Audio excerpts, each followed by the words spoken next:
Sa taas ng bundok na ito ay para kang nahihilo pagka hindi ka marunong sa mataas na bahagi ng bundok. Tanaw na tanaw mo talaga ang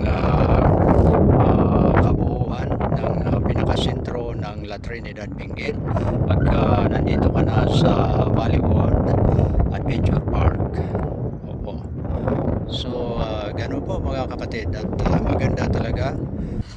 Sa palagay ko talagang kayo po ay naiingganyo din upang subukan na pupunta dito sa pinakatop na mountain ng La Trinidad Benguet, tinatawag nating Mount Kalugong, na kung saan dito po natin matatagpuan ang Bollywood Adventure Park.